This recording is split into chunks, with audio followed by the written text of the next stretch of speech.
Hoje é foda, né?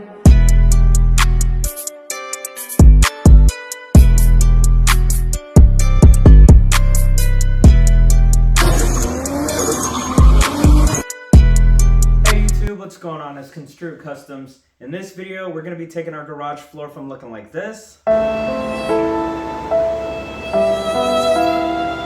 getting it to look like this.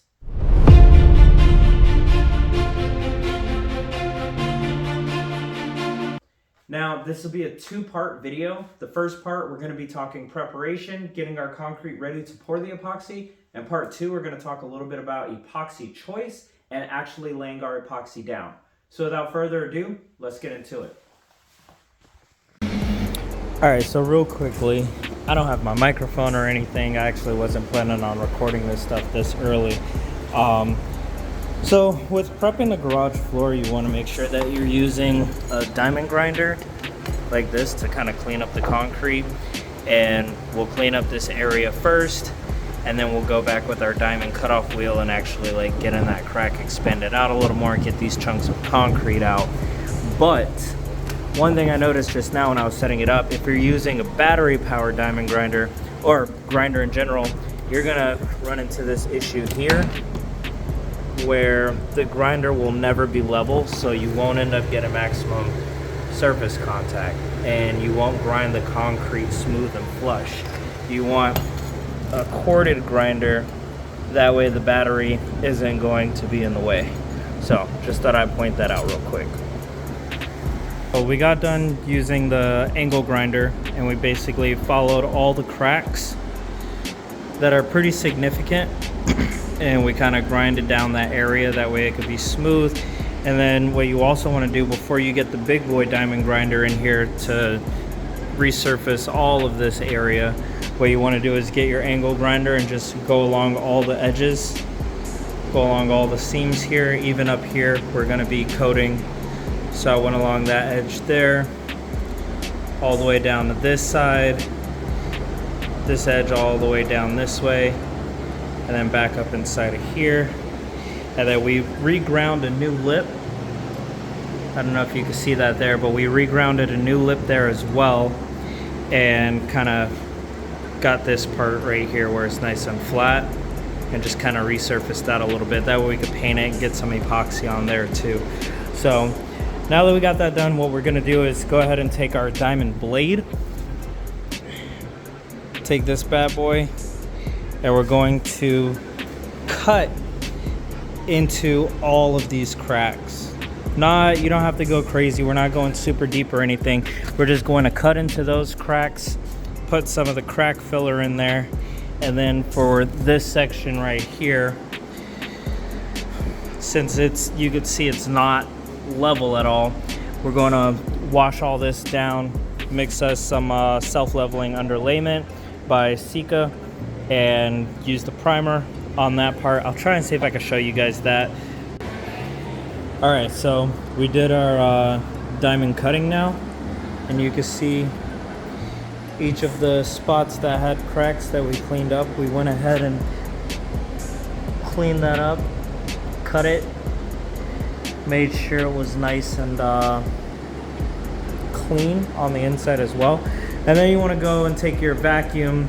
So we took our vacuum, we vacuumed each spot that had cracks in it that we went along with the diamond wheel. Vacuumed up all of those spots. We even got along this ridge here. And then we did a couple spots here too. It wasn't too bad.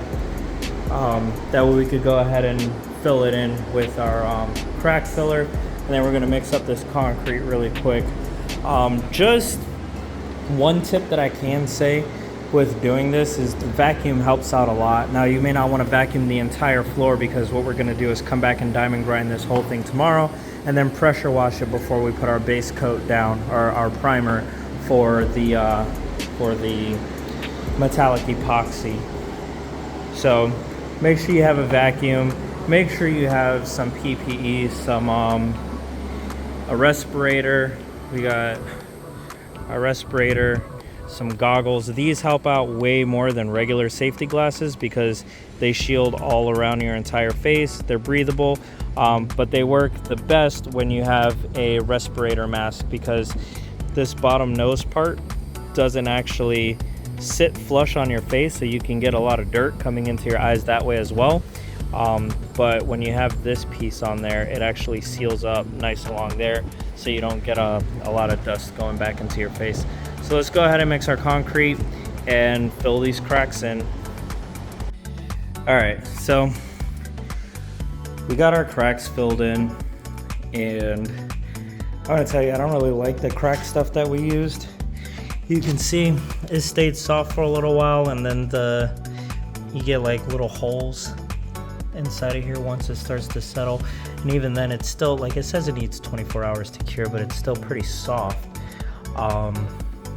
Like, see, like the little pieces come off, and it feels kind of like uncured concrete, really. So what we're gonna end up doing, oh, and we did level this part out. We used about half a bag of the Sika stuff. We primed the concrete after we cleaned it, mixed it up and everything, and we got this section right here done. So now you can see it's more even with the floor. It actually looks like a real garage floor in this section now. And this stuff sets pretty quick and dries up really fast. So we're just gonna do the whole floor. We're gonna go get the big diamond grinder now, diamond grind all of this stuff, clean it up, even where these cracks are, clean all that stuff up again, do the entire floor. And then we're gonna use, we got 10 bags of this Sika. We got about half a bag left in here. So we're gonna try and get it at about an 1/8 inch thick, or somewhere in between like 1 millimeter to an 1/8 inch thick. That way we could get the entire floor with a brand new surface. Let that cure overnight, and then tomorrow evening we'll go ahead and put our primer down, which is a light gray, for our epoxy coat, and then we'll come back and do our top coat of metallic.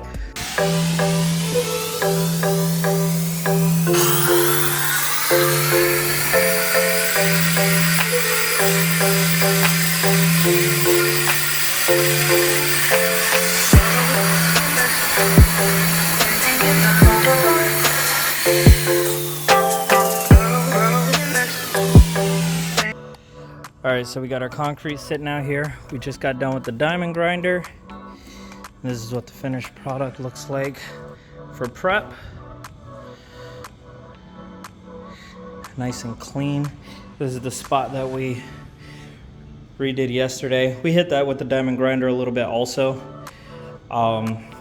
just to try and make sure that we did get it as level as possible, or as even as possible with the existing parts of the garage floor where it was. It's still not perfect, but we're gonna pour a bunch of self-leveler on here, so like the minor imperfections are okay, because we're gonna do it about maybe an 1/8 of an inch thick, maybe a little bit thicker, because we calculated for 500 square feet, which includes this section here. And since we're not gonna put the self-leveler on there, that means more for out here in this area.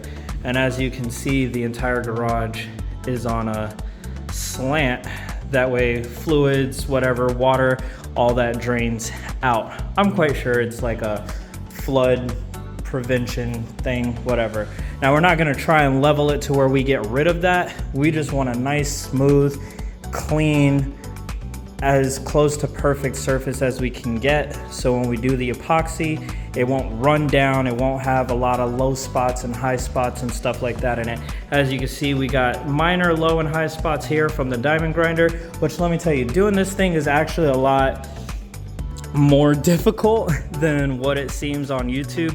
Granted, I have no idea what the fuck I'm doing, so there's that, but you're supposed to use a level on that. Make sure that the entire machine is level before you get started. And just a tip, never use a regular shop vac. Even if you're renting one from Home Depot or something, if you're going to rent one, make sure you rent, what is this thing called?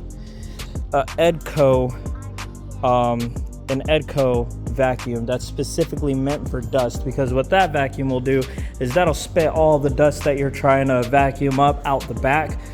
Not OSHA approved or whatever.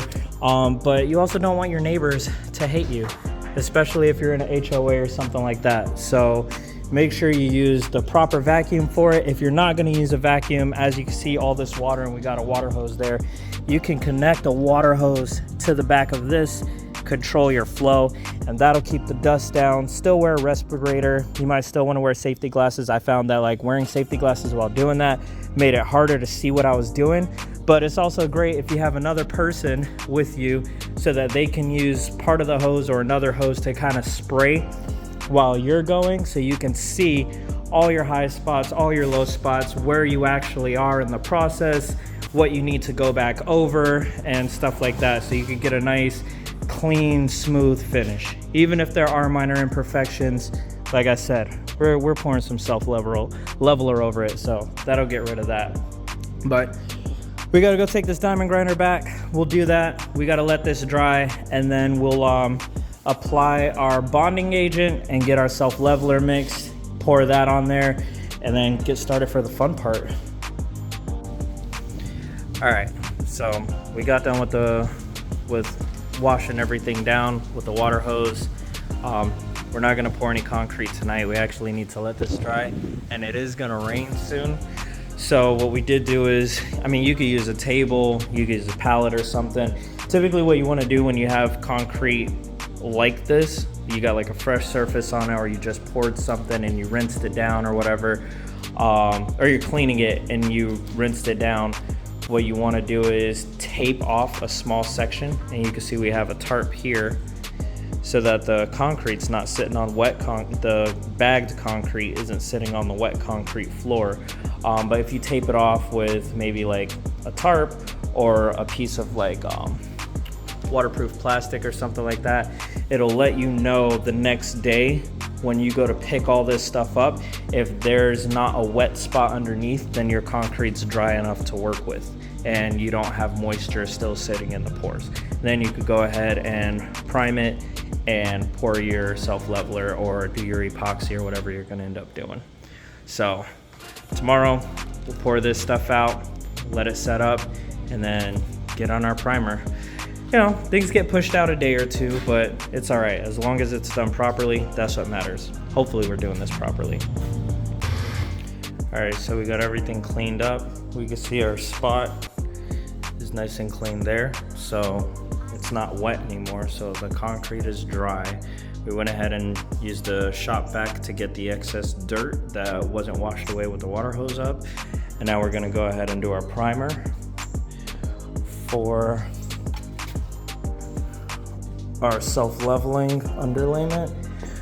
Put that down, and then we got us some large buckets here. We're gonna use these so we can do about 2 bags at a time and spread that over the entire floor. Use a come along, level it all out.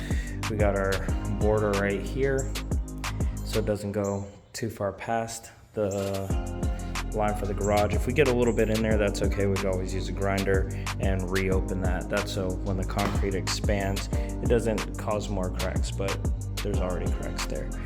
So we'll do that. This is the floor after pouring the self-leveler down.